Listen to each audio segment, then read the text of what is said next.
Et en ce 1er novembre, vous serez nombreux à vous déplacer pour vous recueillir sur les tombes de vos disparus. Mais le reste de l'année, pas toujours évident avec la distance qui sépare les morts des vivants.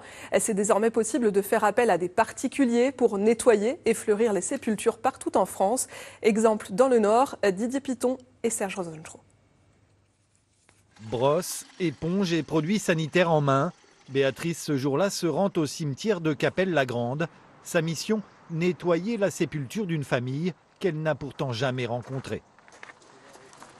En fait, j'ai répondu à une petite annonce qui recherchait des personnes pour nettoyer des sépultures.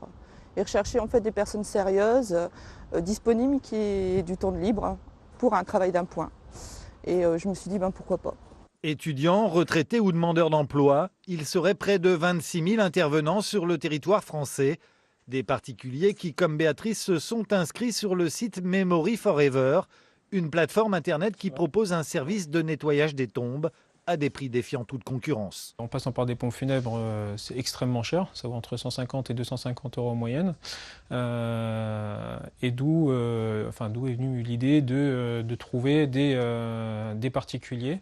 Après les fameux taxis conduits par des particuliers, c'est donc au tour des services funéraires d'être gagnés par ce phénomène d'ubérisation.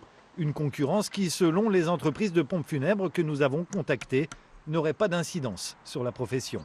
Certains nous ont clairement dit qu'ils proposent le service mais ils n'ont pas forcément le temps de pouvoir le faire. Et nous avons même certains partenariats avec des pompes funèbres qui vont proposer nos services à leurs propres clients. Comptez une vingtaine d'euros en moyenne pour l'entretien d'une sépulture par l'intermédiaire d'une plateforme internet. Une mission parmi d'autres pour Béatrice qui trouve ainsi le moyen d'arrondir ses fins de mois.